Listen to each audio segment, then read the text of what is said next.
Long ago, the kingdom of Kozhikode was home to a highly successful Visha Vaidyan, a traditional poison healer. He was wealthy, famous, and extremely selective about who he took on as a student. Living next door was a boy named Kochuraman, entirely illiterate and trapped in deep poverty, but he saw the master's success and decided learning this trade was his only way out. There was a strict rule for entry. To receive a sacred healing mantra from a master, a student had to present a dakshina, a valuable formal offering to prove their worth. Kochuraman had absolutely nothing of value to give. His desperation outweighed his common sense, pushing him to make a high-stakes gamble with zero resources.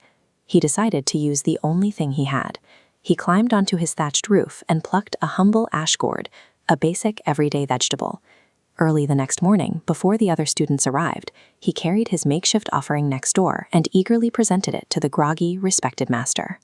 The insulted guru looked at the vegetables, snapped awake, and yelled, "Vidhi, Kushmandam," which translates simply to, "Idiot, what is an ash gourd for?" But Kochuraman didn't hear a rejection. Blinded by his excitement, he assumed these two words were the highly coveted, secret magical mantra. Armed with a completely useless insult, he hurried home, entirely convinced he now held the power to command life and death.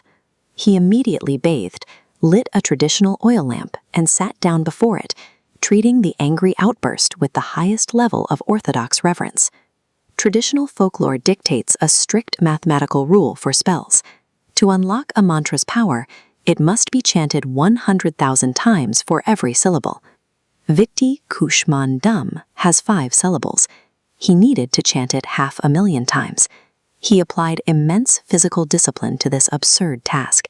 He sat perfectly still for days, pouring devotion into his practice until the quota was complete. Shortly after, he began showing up in the village whenever someone suffered a snake bite. He chanted his 2 words, sprinkled some water, and defying all biological logic, the victims recovered. His flawless, absolute adherence to the physical and mental discipline of devotion was overriding the fact that his spell meant absolutely nothing. Kochuraman went from a local joke to the wealthiest, most renowned healer in the region. He built a large tiled house and amassed a small fortune, completely unaware he was practicing medicine with a punchline. Then a crisis struck. The Zamarin, the king of Kozhikode himself, was bitten by a highly venomous snake. The royal court immediately summoned every formally trained, scholarly master healer in the land. Every single one of them tried their most sacred texts, and every single one failed. By the 3rd day, the king was moved from his bed to the floor, and the court began preparing the funeral rites. Out of sheer desperation, someone suggested they call for the unorthodox healer from the village. They sent a royal palanquin to fetch Kochuraman. The room now held a sharp contrast. On one side, the kingdom's elite scholars, standing by in quiet defeat. On the other, an illiterate neighbor walking in with the calm certainty of a man who knows his magic works. The moment Kochuraman arrived, he audaciously ordered the palace cooks to prepare rice gruel, noting the king would be very hungry once the poison was gone. The orthodox healers scoffed at this command. To them, the king was already a dead man, making his confidence look like pure delusion. Kochuraman ignored them. He drew a cup of water, chanted his ridiculous phrase 108 times, and sprinkled it over the Zamarin's face. The Zamarin's eyes snapped open. The venom was neutralized. He sat up and immediately asked for the food Kochuraman had ordered. For the court, the evidence was undeniable. The scholars and their ancient texts had been rendered spectators, while a boy with a 2-word spell had done what they couldn't.